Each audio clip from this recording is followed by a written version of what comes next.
Video में आपको बताया गया था उनके घोषणा पत्र 1854 के बारे में। अब इसमें जो है इसका अगर हम मूल्यांकन करें, आज का जो हमारा टॉपिक है वो है उनके घोषणा पत्र 1854 का मूल्यांकन अर्थात समीक्षा। ये उनने अपना आदेश पत्र जो जारी किया था वो 1854 में किया था और आदेश पत्र जारी हुआ था कब? 19 जुलाई को। 19 जुलाई को ये आदेश पत्र जारी हुआ था जिसमें तमाम बातें कही गई थी। शिक्षा के हर एक अंग को इसने अपने आदेश पत्र में सम्मिलित किया था और अपने आदेश पत्र में उसका उल्लेख किया था। बशर्ते इसके 3 ही वर्ष बाद अर्थात सन 1857 में स्वतंत्रता की जो चिंगारी भारत में उठी, स्वतंत्रता क्रांति की, उसने क्या किया? सभी शिक्षाविदों और सभी शिक्षा शास्त्रियों का ध्यान अपनी तरफ आकर्षित किया और भारतीयों के अंदर जो है स्वतंत्र होने की एक उम्मीद जगी कि हमारी स्वयं की सरकार होगी और वो हमारी शिक्षा को बेहतर ढंग से व्यवस्थित करेगी। और क्या किया इसने जो है अंग्रेजों के खिलाफ मोर्चा खोल दिया, अंग्रेजों के खिलाफ मोर्चा खोल दिया और जो है पूरे भारतीय जो है ये ईस्ट इंडिया कंपनी के शासन के विरोधी हो गए, जिसका परिणाम यह हुआ कि ये उनने जो अपने आदेश पत्र 1854 में उल्लेख किया था वो जमीनी हकीकत में बहुत कुछ काम नहीं कर पाए। अब अगर हम उसकी अच्छाइयों के बारे में देखते हैं तो हम देखेंगे कि पाते हैं क्या कि सर्वप्रथम उनने प्रशासन एवं वित्त की बात कही थी अपने आदेश पत्र में और पहली बार ये उसकी अच्छाइयां हैं कि पहली बार कंपनी ने भारतीय शिक्षा का जिम्मा खुद अपने ऊपर लिया और कहा कि हमारा ये पुनीत कर्तव्य होगा अर्थात पुण्य का काम होगा कि हम भारतीयों को शिक्षित कर सके। फिर इसके बाद अनुदान प्रणाली की बात कही गई, सहायता अनुदान प्रणाली की।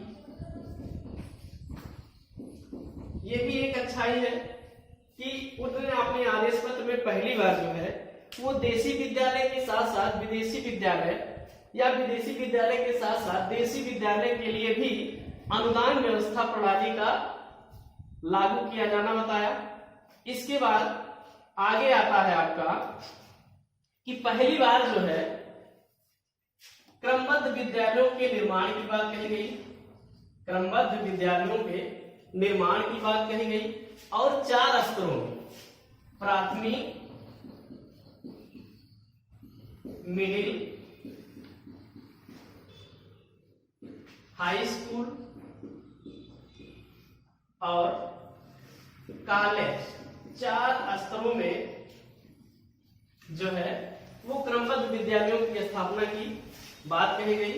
फिर जो है इसके बाद श्रृंखलाबद्ध विद्यालयों के निर्माण की बात कहा उसने अपने आदेश पत्र में। ये भी एक अच्छाई थी, ये भी उसके गुण थे तो उसने श्रृंखलाबद्ध विद्यालयों के निर्माण की बात कही और वो भी किस क्रम में?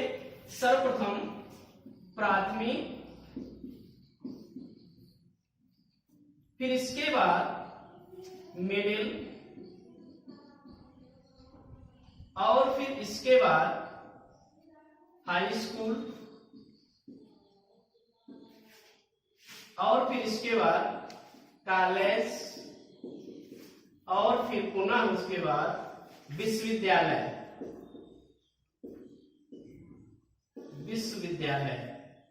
इस श्रृंखलाबद्ध क्रम में विद्यालयों के निर्माण की बात उन्होंने अपने आदेश पत्र 1854 में कही, जो कि संपूर्ण शिक्षा व्यवस्था को एक क्रमबद्धता प्रदान करता है।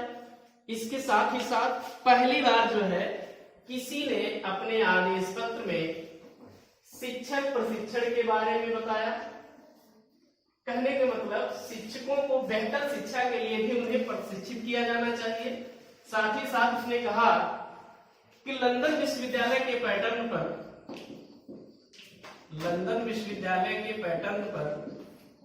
कलकत्ता और बंबई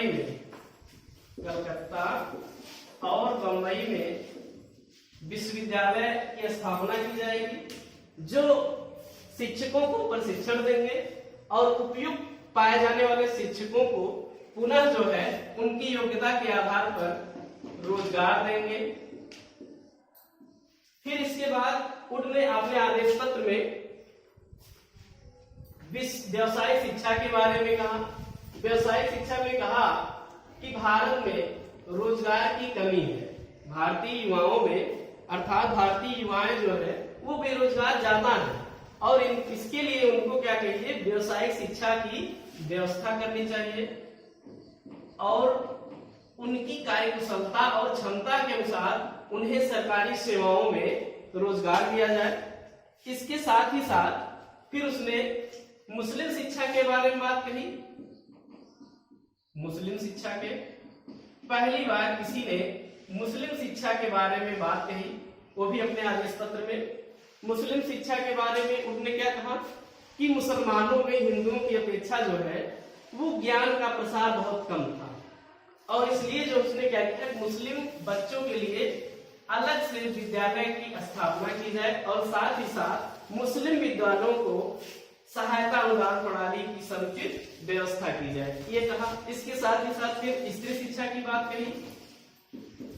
स्त्री शिक्षा में पहली बार जो है किसी ने स्त्री शिक्षा की ओर अपना ध्यान आकर्षित किया और स्त्री शिक्षा के लिए भी उसने अपने आदेश पत्र में उल्लेख किया और कहा कि स्त्री शिक्षा के लिए अलग से अनुदान दिया जाए स्त्री महिला विद्यालयों को और साथ ही साथ छात्रवृत्तियां दी जाए ऐसे स्त्री विद्यार्थियों को, ताकि जो है स्त्री शिक्षा भी संगठित रूप में और ऊपर उठ सके।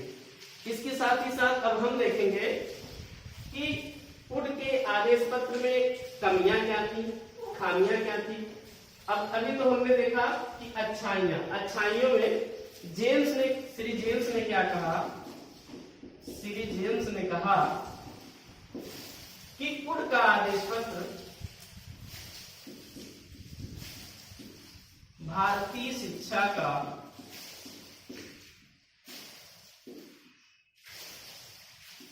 महाधिकार पत्र है।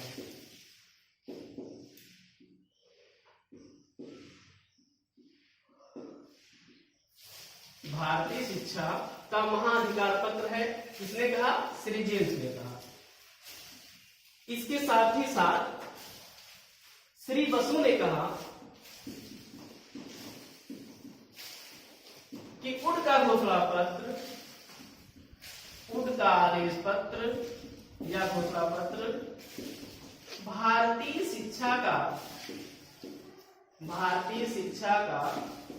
शिलालेख है।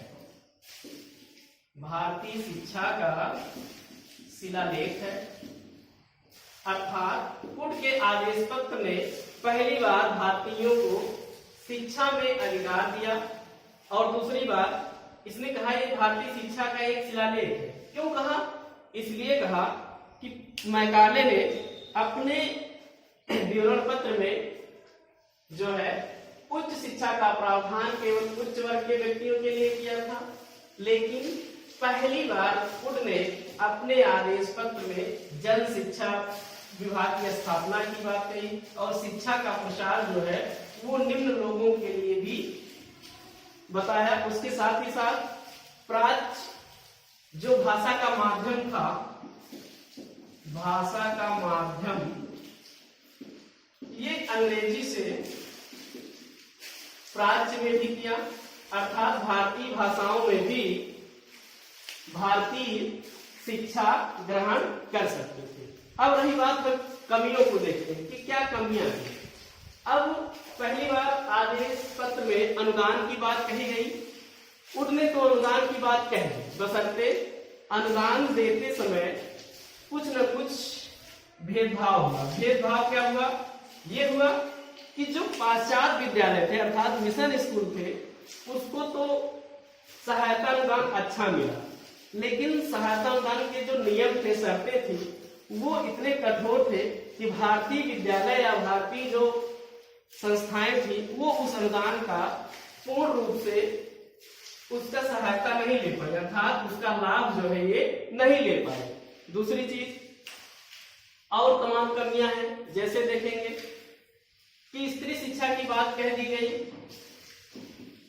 स्त्री शिक्षा की बात कह दी गई और कहा गया कि ऐसे लोगों को सरकार प्रोत्साहित करे जो स्त्री शिक्षा के बारे में या स्त्री शिक्षा के बारे में सोच रहे हैं, बशर्ते 1857 की क्रांति ने 1857 की क्रांति ने इसके जो कंडीशन थे, स्थिति थी, उसमें बदलाव कर दिया और भारतीय जो है भारतीयों के अंदर स्वतंत्रता जागृत हुई कि हम भी स्वतंत्र होंगे, हमारी सरकार होंगी, हमको निष्पक्ष रूप से शिक्षा मिल पाएगी, वो भी अपनी भाषा में और अपने देश में। और यही कारण था कि पुट का आदेश पत्र में इतनी अच्छाइयां होते ही हुए भी पुट का आदेश पत्र जो है वो उसका क्रियान्वयन भारत की जमीनी हकीकत में नहीं हो पाया।